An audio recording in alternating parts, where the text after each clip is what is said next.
공과의 말씀은 로마서 12장 1절에서부터 8절까지 있는 말씀입니다. 제목은 짧아요. 무슨 제사요? 산제사. 하나님 앞에 산제사로 영광 올려드려야 된다는 것인데, 어떻게 그러면 하나님 앞에 산제사인가? 제사라고 그러면 한국 사람들은 뭐 하나님 앞에 제사 드리는 거 이렇게 생각하기가 쉬운데, 제사가 아니고 가르치고 뭐라고 이야기해야 되죠? 예배입니다. 산예배. 그러니까 어떻게 하나님 앞에 산예배를 드릴 것인가? 1절과 이제 너희의 몸으로 하나님 앞에 산제사, 산예배를 드려야 된다는 거고, 두 번째는 3절에 있는 것처럼 믿음의 분량대로 지혜롭게 행해야 된다는 거예요. 어떻게 행하라고? 믿음의 분량대로 지혜롭게 행하라는 거고. 그리고 마지막으로 이제 4절에서부터 8절까지 각자의 본분을 지켜야 돼요. 여러분들에게 주신 은사들을 다 본분을 지켜야 됩니다. 거기에 넘어가는 건 성도에 마땅한 도리가 아니라는 얘기예요. 참 오늘 이 말씀이 참 우리에게 주신 말씀인데 참 귀한 것 같아요. 첫 번째, 너희 몸을 하나님 앞에 찬송해서 드리라고 되어 있어요. 1절 보시면, 그러므로 형제들아 내가 하나님의 모든 자비하심으로 너희를 권하노니 너희 몸을 하나님이 기뻐하시는 거룩한 산제사로 드리라. 이는 너희의 드릴 영적 예배니라. 예, 자 그러므로 이렇게 말씀 12장을 시작을 하고 있는데, 로마서를 크게 나누면 세 부분으로 나눌 때에 이 12절 이하 마지막까지는 이제 16장까지 있는데, 그 말씀들은 결론에 해당을 합니다. 사도 바울이 결론을 하기 전에 결론의 말씀 오늘 1절과 2절 그리고 그 뒤에 나오는 거예요. 그러니까 로마서의 결론이 뭔가? 믿음을 가지고 이제 그 믿음을 가지고 하나님 앞에 무슨 제사를 드려야 된다? 산 제사를 드려야 된다. 그것이 무슨 예배라고 되어 있냐면 영적 예배라는 얘기예요. 그러니까 여기서 보게 되면 산 제사가 있으니까 그럼 무슨 제사도 있다는 얘기죠? 죽은 제사도 있다는 얘기예요. 근데 여기서 이제 산 제사를 드리는데 뭘로 드리라고 그랬냐면 너의 몸을 하나님이 기뻐하시는 거룩한 산 제사들이었어요. 이 몸은 어디를 얘기하는가 하면 바로 우리 몸 얘기라고. 우리 육신의 몸. 좁은 의미는 육신의 몸이에요. 그러니까 우리 몸을 하나님 앞에 예배 드릴 때에 거룩함으로 예배 드려야 하는 거예요. 특별히 사도 바울이 여기서 우리의 몸을 얘기를 하는 이유가 뭐냐 하면, 우리 육신의 몸이 잘못 생각하는 사람들 같은 경우에는 뭐 불결하다, 더럽다, 또는 뭐 썩어질 것이니까 내 마음대로 해도 된다 라고 생각하는 사람들이 많기 때문에 오늘날에도 그런 영향들이 있어가지고 그렇게 생각하는 사람들이 있습니다. 그거 맞은가요? 틀린가요? 틀려요. 그러니까 우리에게 주신 이 몸도 하나님께서 건강을 주시고 있을 때 건강관리도 잘하고, 그래서 주께서 우리를 부르시는 그날까지 집으로 주셨어요. 집. 우리의 몸 뭘로 줬다고요? 집으로 줬어요. 근데 집을 내 몸이니까 내 마음대로 씻지도 않고 아침에 올 때 그냥 세수도 안 하고 거울도 안 보고 그냥 눈에 뭐 하고 그냥 그렇게 주일날 오게 되면 그 몸에 대한 예의가 아닙니다. 예의가 아니에요. 좀 교회에 올 때 주일날 올 때에는 뭐라도 한번 보고 거울이라도 한번 보고, 그래도 성도들 만나는데 뭐라도 한번 이게 얼굴이라도 좀 보고 신경을 많이 써야 됩니다. 저도 오늘 아침에 나올 때 신경을 많이 써요. 여러분들도 그렇게 하시겠습니다만, 내 형편 뭐 성도들이 다 하니까 내 마음대로 하겠다. 그건 성도들은 보는데 그 앞에 이제 누구는 못 보는 거예요. 하나님은 못 보는 거죠. 하나님이 내 모양 하니까 내 마음대로 하겠다. 그건 하나님을 섬기는 사람이 아니에요. 집에서 요즘은 아버지나 부모님의 권위가 땅에 떨어져가지고 부모가 앞에 있는데 그냥 내 마음대로 하겠다라고 해서 그렇게 하는 건 그건 옳은 게 아니죠. 자, 하다못해 뭐 여러분들이 더 좋아하실지 모르겠습니다만, 대통령이 딸을 청와대로 불렀다라고 하면 대통령이 청와대로 불렀으니까 뭐 집에서 그래도 좋은 옷 입고 가야 되겠어요? 아니면 집에서 있던 파자마 입고 그냥 쓰리빠 신고 그렇게 청와대 가겠습니까? 어떻게 해야 돼요? 잘 차려입고 그래도 제일 좋은 걸로, 그래도 비싼 건 아니래도 제일 깔끔하고 그런 걸로 가야 되겠죠. 초청을 했는데 그냥 대충 입고 가면 그건 하나님 앞에 거룩한 예배가 아니지요. 대통령에도 예의가 아니고 오늘 본문의 말씀에서도 너희의 몸이라고 얘기했어요. 몸. 그러니까 우리가 하나님 전에 모일 때에 그 하나님 앞에 그 온전한 예배를 드리기 위해서는 우리의 몸은 다 얘기를 하는 거예요. 좁은 후면 제가 몸이라고 얘기했습니다만 몸과 마음과 모든 인격이 하나님을 향하여 하나님 앞에 온전한 예배가 된다는 얘기입니다.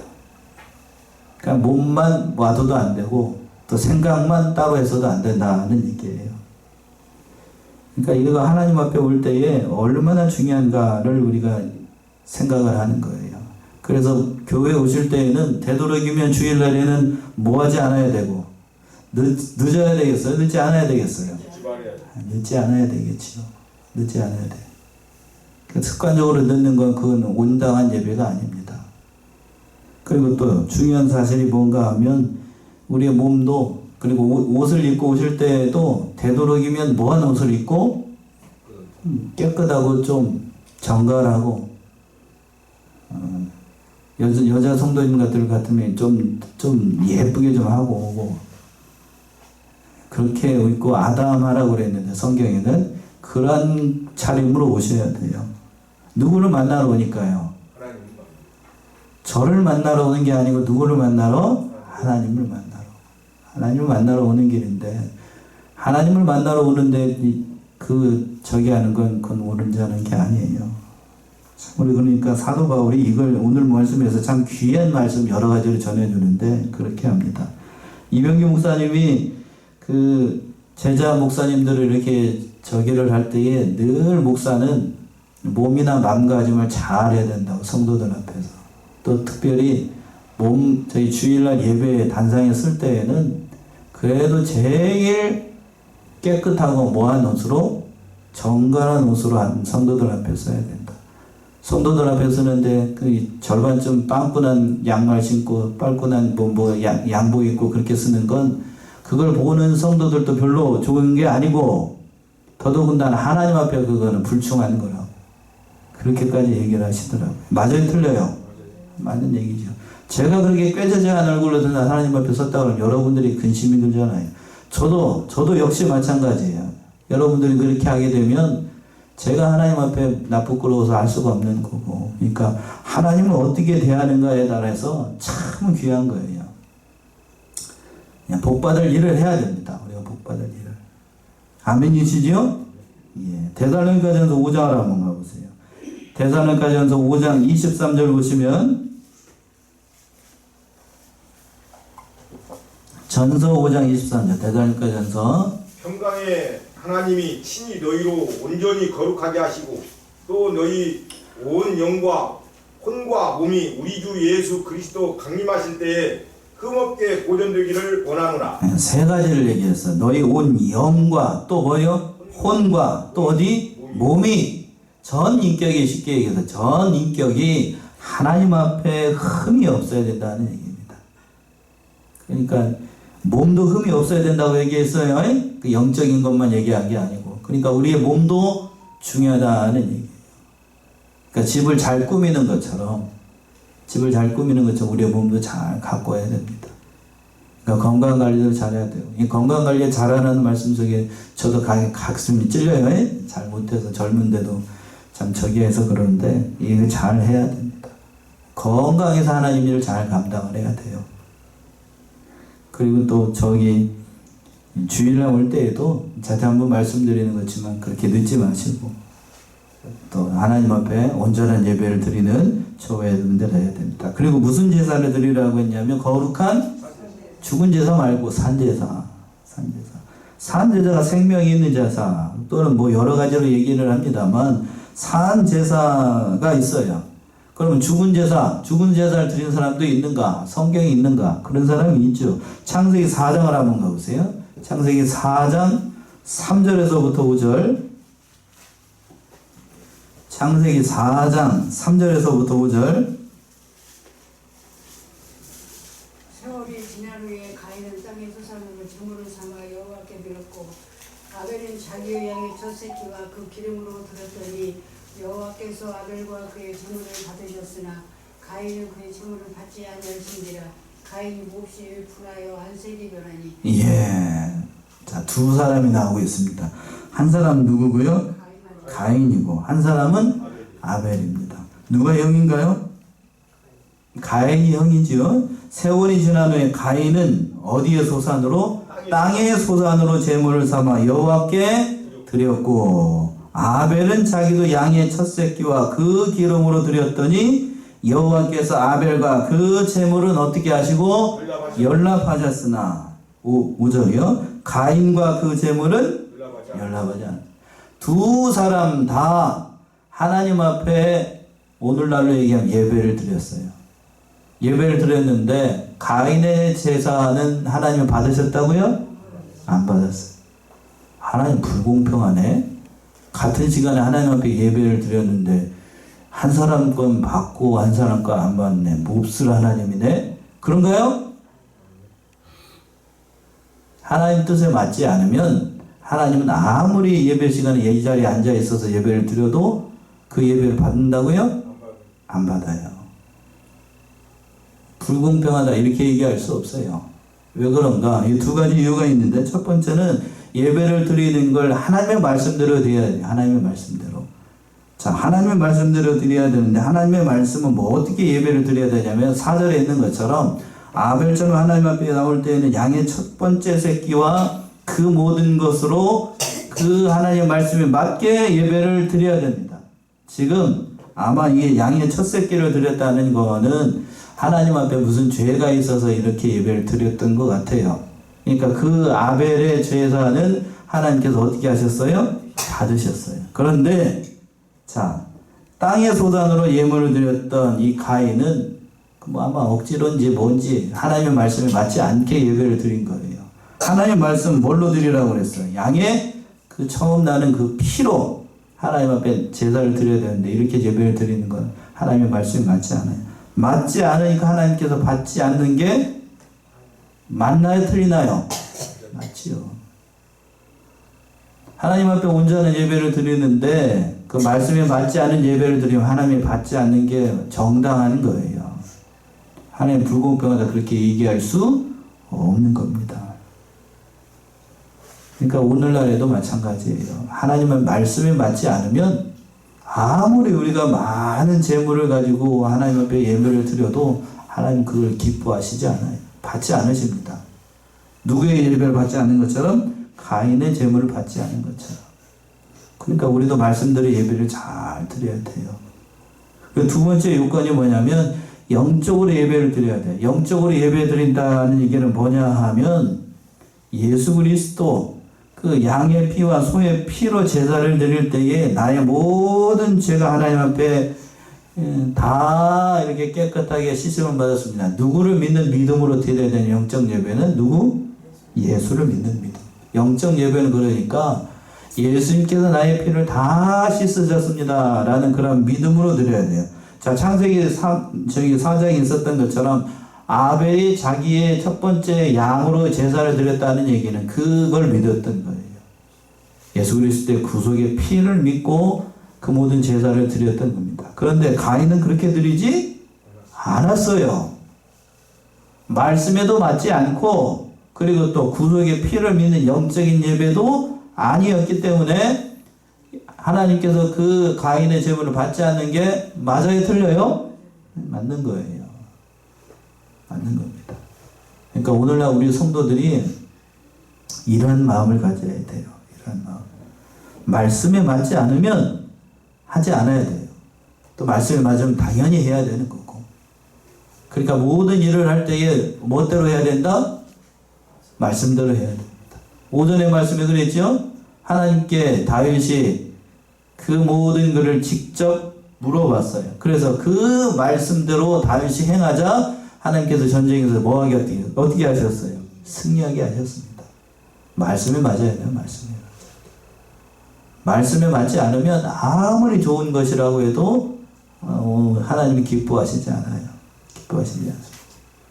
제가 우리 교단에 와서 여러 가지로 배운 것이 많이 있습니다. 제가 오전에도 말씀드렸죠. 예배 끝난 다음에 저는 자라기를 어디서 자랐다고요? 예, 어렸을 때 구세군에서 다녔어. 주일학교 다니고 고등학교 때까지 여기 이제 정읍에 나와서 저기 하기 전까지는 다녔습니다. 그래서 그 영향이 좀 있어요. 열심이나 그런 면들은 참 좋다고요. 그런데 우리 교단에 와서 참 제가 마음에 들었던 건 성경 말씀대로 하려고 하는 거. 그 중심이 참 좋아요. 말씀대로. 근데 오늘날에는 성도들이 말씀대로 하려고 하지 않습니다. 말씀 따로, 우리의 생활 따로. 따로 국밥. 따로 국밥. 그거 말씀이고요, 목사님. 말씀에 그렇게 되어 있는 거고, 말씀대로 살 수 있까니요. 바빠 죽겠는데. 맞아요? 네, 그거 잘못된 거예요. 주일날 와가지고 예배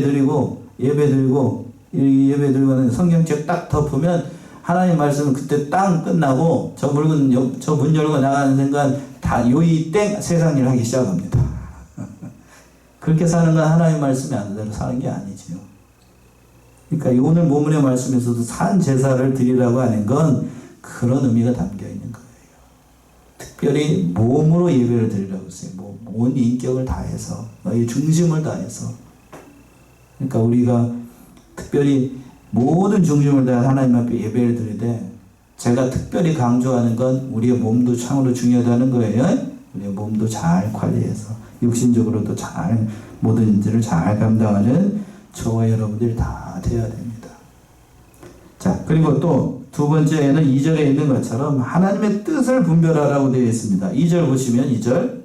너희는 이 세대를 본받지 말고 오직 마음을 새롭게 함으로 변화를 받아 하나님의 선하시고 기뻐하시고 온전하신 뜻이 무엇인지 분별하도록 하라. 자, 2절 우리 합독합시다. 2절의 말씀 참 귀한데요. 2절 시작. 너희는 이 세대를 본받지 말고 오직 마음을 새롭게 함으로 변화를 받아 하나님의 선하시고 기뻐하시고 온전하신 뜻이 무엇인지를 분별하도록 하라. 자, 뭐라고 그랬냐면 너희는 이 세대를 어떻게 하지 말라고요? 본받지 말라. 왜 사도 바울이 이 세대를 본받지 말라고 했을까? 사도 바울 그 시대, 그러니까 이 세대는 그 시대에 일어나는 믿음이 없는 그 세대를 얘기를 하는 거예요. 이 세상 진리에 맞지 않은 이 세상에 있는 모든 생활 형편을 본받지 말라는 건데, 그래서 이 세대를 가리켜서 빌립보서에는 어그러지고 거스리는 세대, 마태복음에서는 주님께서 악하고 음란한 세대, 사도행전에서는 패역한 세대, 그런 세대예요. 그러니까 우리가 지금 접하고 있는 이 성도의 신분으로 살아가고 있는 이 세상에서도 악하고 음란한 세대입니다. 죄악에 관영한 세대. 그런가요? 안 그런가요? 예, 이 세대가 그래요. 성도들이 세상에 눈을 돌리게 되면 믿음 팔아먹기 참 좋은 시대입니다. 믿음 떠내려보기 참 좋은 시대이고, 죄짓기 딱 좋은 세상이 이 세상이에요. 이 세상. 그러니까 우리가 이 세대를 본받게 되면 이 마음 다 떠내보내요. 하나님 앞에 예배를 드리는 것 순간입니다. 순간. 죄짓기 딱 좋은 세상이 돼가지고 하나님 앞에 거룩하게 예배를 드리고 집에 가서는 다 쏟아버리고 나가는 순간부터 쏟아버리게 돼요. 서울에는 큰 교회들 같은 경우에는 어디서 다 쏟는가? 밥 먹다가 식당에서 다 쏟는답니다. 1차로 하면 거기서 다 쏟고, 어디에서? 식당에서 다 쏟고, 그리고 밥 먹고 나가다가 거기서 안 쏟으면 주차장에서 다 쏟는데, 이게 제가 뭔 말 하려는지 아시겠지요? 밥 먹다가 할 소리 안 할 소리 다 하고 그냥 거기서 튀게, 네가 오르니 내가 오르니 다 싸워. 거기서 다 한번 쏟아버리고, 또 어디서 다 쏟는가? 어디서 하다가 주차장에서. 우리 교회는 주차장이 넓어서 그래도 다행입니다만, 서울에 있는 게 지하로 밑으로 파가지고 2, 3, 4층 큰 데는 지하 주차장까지, 저기 주차 타워까지 있어가지고 주차 요원들이 따로 있어.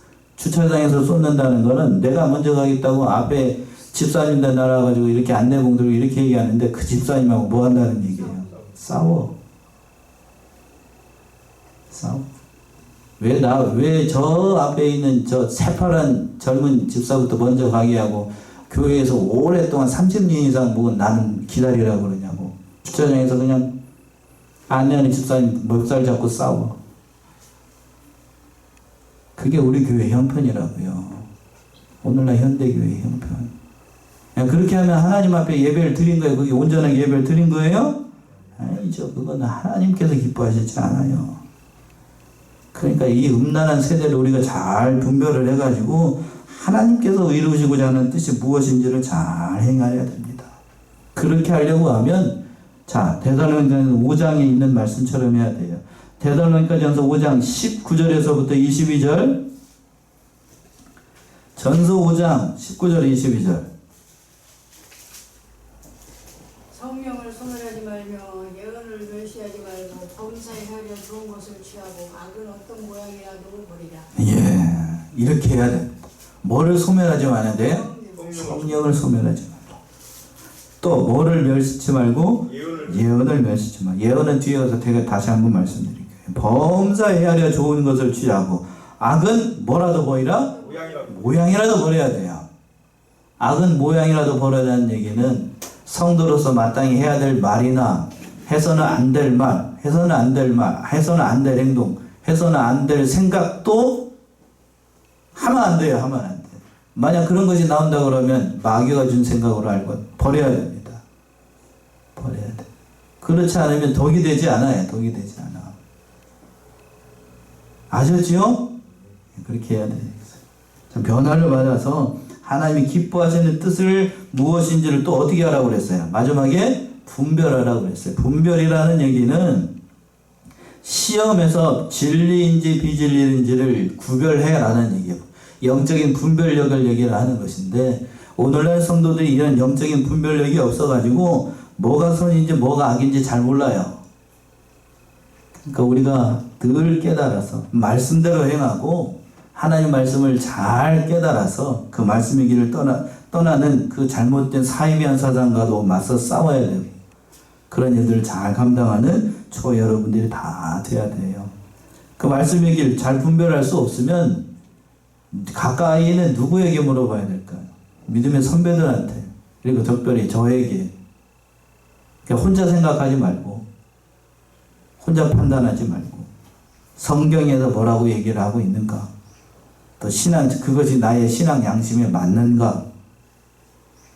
그래, 하나님의 모든 말씀, 내가 이렇게 말을 하면 성도들이 어떻게 생각을 할 것인가 다 살펴야 됩니다. 그러니까 믿음 생활 한다는 것이 그렇게 호락호락하지 않아요.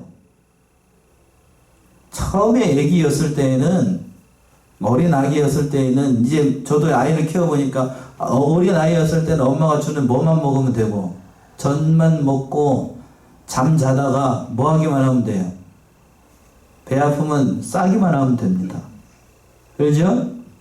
그런데 이제 사람 구실하고 엄마 아빠 알아보고 말하고 그렇게 초등학교 가고 어른이 되게 되면 그것만 가지고 안 돼요.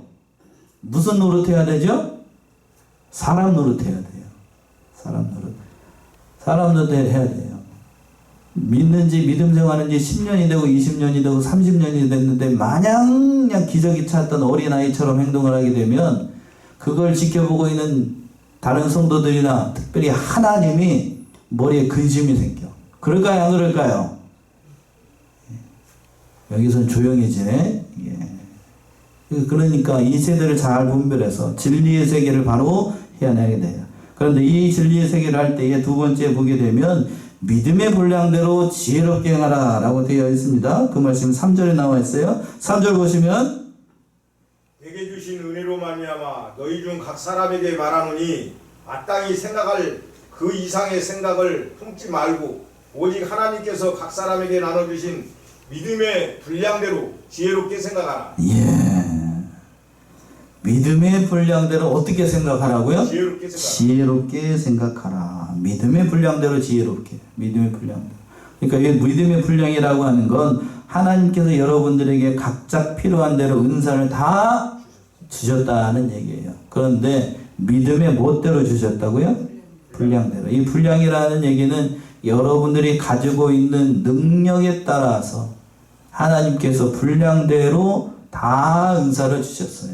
그런데 그 은사를 주실 때에 하나님의 일을 잘 되도록 하기 위해서 인간적 관점으로 봤을 때에 큰 은사를 준 사람이 있고 인간적 관점으로 봤을 때 어떤 은사를 주신 사람도 있고 작은 은사를 준 사람도 있어요. 그러나 전체의 하나님의 관점으로 봤을 때에는 큰 은사를 받은 사람이든지 작은 은사를 가진 사람이든지 하나님 편에서 볼 때에는 이 사람이나 저 사람이나 같을까요, 다를까요? 같아요. 자, 우리 뒤에 가서도 몸의 비유를 하게 되는데 우리의 몸 중에서 어디가 중요할까? 자, 머리가 중요하겠죠? 네, 머리 중요하죠. 머리 목 잘리면 어떻게 돼요? 사람 살아요, 죽어요? 죽어요, 죽어. 그러니까 머리와 같은 역할을 할 수 있게끔 하나님께서 큰 은사를 준 사람이 있어요. 교회도 마찬가지예요. 그 사람이 쓰러지면 교회가 설립이 안 돼요. 그런 사람들이 있고, 그러나 우리 손처럼 여기나 요긴하게 일을 잘 할 수 있게끔 손과 같은 역할을 하는 사람이 있을까요, 없을까요? 있어요. 그러나 좀 안타까운 얘기입니다만 손은 머리에 비해서는 조금 그래도 덜 중요합니다. 그래서 손은 잘려도 사람이 죽습니까, 삽니까? 아니, 안 죽어요, 안 죽어. 그러나 손이 없으면 어떻게 되죠? 불편한 건 사실입니다. 얼마나 불편하겠어요. 발도 역시 마찬가지예요. 발도 마찬가지입니다. 그런 은사를 하나님께서 주셨으니까 그 은사를 받은 대로 서로 시기하거나 질투하지 말고 그 준 대로 잘 지혜롭게 충성하면 하나님께서 그 은사들을 해서 하나님 앞에 칭찬과 영광을 받게 되는 그 말씀이 자 마지막 4절에서부터 8절까지 사도 바울이 얘기를 하고 있는 각각 본분을 잘 지키면 하나님의 일이 잘 된다는 얘기입니다. 4절과 5절 먼저 보시면 우리가 한 몸에 많은 지체를 가졌으나 모든 지체가 같은 직분을 가진 것이 아니니 이와 같이 우리 많은 사람이 그리스도 안에서 한 몸이 되어 서로 지체가 되었느니라. 예, 자 몸의 비유를 해가지고 여러 가지를 얘기를 했어요. 사도 바울이 비유를 해서 얘기를 한 겁니다. 우리가 한 몸에 많은 지체를 가졌습니다. 자, 우리 몸에 여러 가지 지체가 있죠. 머리도 있고 머리 안에도 눈이 있고 귀도 있고 코도 있고 입도 있고 어느 것이 더 중요하다 얘기할 수 없어요. 눈이 없어봐. 잠깐 눈 한번 가봐요. 눈 한번 가면 당장 뭐가 찾아옵니까? 깜깜해져요. 아무것도 안 보여. 귀가 멀었어. 그럼 뭐요? 안 들려요. 안 들린다고. 어르신들이 나이가 들면 귀가 저기 하는데 귀가 이렇게 약해지게 되면 자꾸 뭐를 하게 되면 소리를 지릅니다. 목소리가 커지고. 그래서 싸우는 줄로 알아. 싸우는 줄로. 얼마나 불편하겠어요. 그리고 연세가 드시면은 입에서 뭐가 다 빠지고 치아가 다 빠져요. 치아가 빠지면은 오복 중에 하나라고 얘기하는데 세상에서는 그럼 얼마나 불편하겠냐고. 그러니까 다 은사들을 다 주신 거예요. 이것이 다 협력해서 우리 몸의 건강을 책임져 하나님께서 다 주셨다고요. 각각 지체가 있어요. 서로가 서로를 그러니까 다 한 몸이 된 줄로 알고 그 주신 분량대로 잘 해나가야 돼요. 자, 고린도서 12장이죠. 12장 여기서도 이렇게 얘기했는데 12장 22절에서부터 25절 12장 22절에서부터 25절 이뿐 아니라 몸에 더 약하게 보이는 지체가 도리어 요긴하고 우리가 몸에 덜 귀히 여기는 그것들을 더욱 귀한 것들로 입혀주며 우리의 아름답지 못한 지체는 더욱 아름다운 것을 얻고 우리의 아름다운 지체는 요구할 것이 없으니 오직 하나님이 몸을 고르게 하여 부족한 지체에게 종기를 더하사 몸 가운데서 분쟁이 없고 오직 여러 지체가 서로 같이 하여 돌아보게 하셨으니 예, 참 이 말씀이 참 귀한 진리예요. 이뿐 아니라 몸에 더 약하게 보이는 지체가 도리어 어떻게 된다고요? 더 요긴합니다. 자, 이하고 혓바닥하고 비교를 해보죠. 어디가 더 강합니까? 이가 더 강하죠? 이가 더 강합니다. 이가 더 강해가지고 가참 오늘 좀 이제 식사하시게 될 건데 식사하다가 가끔 잘못하게 되면 이가 뭐를 불어요? 혀를 뭅니다. 혀를 물게 되면 아파요. 아픕니다. 그런데 혀가 없으면 이 사람이 뭐를 할 수가 없어요. 말을 할 수가 없죠. 약해 보이지만 요긴한 거예요. 요긴한 거. 그것처럼. 그러니까 얼마나 귀해요. 귀한 거. 약해 보이지만 더 요긴하고 귀한 것들이 있어. 오늘날에도 역시 마찬가지예요. 성도들 가운데도 연약한 성도들이 있습니다. 그런가요? 안 그런가요? 우리 교회도 내 믿음의 분량으로 봤을 땐 성이 안 차는 사람들이 분명히 있습니다. 그렇죠? 네. 예. 그래도 그 연약한 지체인 줄로 알고 얼마든지 귀하게 여겨야 돼요. 자, 우리 손가락 한번 보자고. 자기 손가락 한번 보자요. 자기 손가락. 이 손가락 중에 하나라도 없으면 그 사람 어떻게 되죠? 어떻게 됩니까? 네, 불편하겠지요? 불편합니다. 이 손가락이 엄지부터 해가지고 새끼손가락까지 5개인데, 자, 새끼손가락 하나만 없어도, 제가 이제 보니까요, 새끼손가락 하나만 없어도 이 악력이 2분의 1로 준대요. 이 새끼손가락 하나가 없잖아요. 새끼손가락 하나가 주면 만약에 이거를 그 하나가 없는데 무슨 악력이 2분의 1로 주는가 얘기했더니 이 새끼손가락 하나가 마지막에 이렇게 단도리를 한대. 사람이 물건을 줄 때. 이 하나가 없으면 전에는 만약에 예를 들어서 뭐 10kg짜리 물건을 들 수 있었다 그러면 이게 없으면 10kg짜리 못 들어요. 새끼손가락 하나 그렇게 중요하다고요. 그러니까 연약한 지체일수록 더 이렇게 협력해서 뭐를 이루도록 요긴하게 쓰이도록 하나님께서 이렇게 만드신 거예요. 그리고 새끼손가락이 한 일이 없으니까 이 손가락 다 엄지손가락이다. 여러분 한번 보세요. 다 엄지손가락이다. 그 사람 어떤 사람이요? 기형아죠, 기형아. 그러니까 손가락이 또 하나님께서 필요에 따라서 성도들을 다 위치에다 배치해 놓으셨으니까 그러니까 우리 한 사람 한 사람을 다 요긴한 사람으로 여기셔야 됩니다. 연약한 사람들도 물론 믿음이 연약한 사람들도 있고 강한 사람들도 있어요. 그러나 주의할 것은 연약하다고 해서 마냥 애기짓하면 안 되겠고, 그렇죠? 또 강하다고 해서 왜 저 사람은 왜 저렇게 생겼는가 그렇게 생각해서도 안 되고, 그냥 이걸 협력해서 잘 이끌어 나가도록 해야 됩니다. 그래서 은사대로 하라는 말씀이 마지막 6절부터 8절까지 있어요. 6절 보시면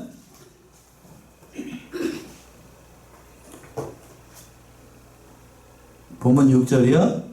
우리에게 주신 은혜대로 받은 은사가 각각 다르니 혹 예언이면 믿음의 분수대로 8절까지요. 혹 섬기는 일이면 섬기는 일로 혹 가르치는 자면 가르치는 일로 혹 권유하는 자면 권유하는 일로 구제하는 자는 성실함으로 다스리는 자는 부지런함으로 긍휼을 베푸는 자는 즐거움으로 할 것이니라. 예, 은사대로 각각 받은 은사가 다 다르다는 얘기예요. 자, 우리 성안교회도 성도님들도 받은 은사가 다 각각 다 같을까요, 다를까요? 다릅니다. 다 달라요. 다 다르니까 다른 걸 인정을 해야 됩니다. 은사라는 얘기는 제가 언제 한번 말씀드린 것 같네요. 이 헬라어 원어가 카리스마라고요. 뭐라고요? 카리스마. 저 사람 카리스마 있다. 보통 얘기하죠. 그 카리스마는 하나님께서 사람에게 주신 고유한 은사를 가리켜서 카리스마라고 얘기해요. 카리스마. 이게 다 성경에서 나오는 말입니다. 성경에서 나오는. 그러니까 은혜로 주신 거예요. 하나님께서 교회의 모든 일들과 세상 일들을 잘 하도록 하기 위해서 하나님께서 은사를 주셨는데 그 은사가 각각 다 달라요. 다 달라. 다 다르니까 하나님께서 은사를 주신 대로 사용을 해서 선을 이루어나가면, 교회를 잘 되게 하면 하나님께서 봤을 때 칭찬과 영광이 다 같은 거예요. 아멘이시죠? 그러니까 이 말씀 따라서 우리가 천한 일을 잘 해야 됩니다. 구체적으로 뒤에 가서 얘기를 하는데, 혹 예언이면 무엇대로? 믿음의 분수대로 뭐라고 되어 있어요. 특별히 이제 제가 이 예언에 대해서 말씀을 하고자 하는데, 예언이라고 하는 건 뭐냐면 하나님의 말씀을 대언하는 걸 가리키는 거예요. 다수의 사람들, 혹 세상 사람들 뭐라고 얘기를 하냐면, 예언하게 되면 어떻게 생각을 하죠?